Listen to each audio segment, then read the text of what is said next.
আমিরাতে বিক্ষোভ মিছিল করে শাস্তি পাওয়া প্রবাসী বাংলাদেশিদের বিষয়ে কোনো হস্তক্ষেপ করবে না সরকার। আজ বিকেলে এক ব্রিফিংয়ে এই তথ্য জানিয়েছেন প্রবাসী কল্যাণ ও বৈদেশিক কর্মসংস্থান প্রতিমন্ত্রী শফিকুর রহমান চৌধুরী। বিকেলে এক ব্রিফিংয়ে এই তথ্য জানান প্রবাসী কল্যাণ ও বৈদেশিক কর্মসংস্থান প্রতিমন্ত্রী শফিকুর রহমান চৌধুরী। মন্ত্রী বলেছেন, সংযুক্ত আরব আমিরাতে নিয়ম ভেঙে বিক্ষোভকারী বাংলাদেশিদের শাস্তি পাওয়া দেশটির অভ্যন্তরীণ বিষয়, আর ভিসা বন্ধের বিষয়ে আনুষ্ঠানিক কিছু জানায়নি দেশটির সরকার। দেশটিতে বসবাসরত প্রবাসী বাংলাদেশিদের এমন কর্মকাণ্ডে জড়িত হয়ে বিদেশের মাটিতে দেশের ভাবমূর্তি নষ্ট না করতে তাদের প্রতি আহ্বান জানান প্রতিমন্ত্রী।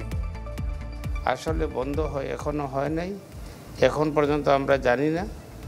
জানলে পরে সঠিকভাবে জানলে পরে সঠিক তথ্য আমাদের কাছে আসলে পরে, আপনাদের কাছে আসলে পরে আপনারা আমাদেরকে জানাবেন, আমাদের কাছে আসলে পরে আমরা আপনাদেরকে জানিয়ে দিব।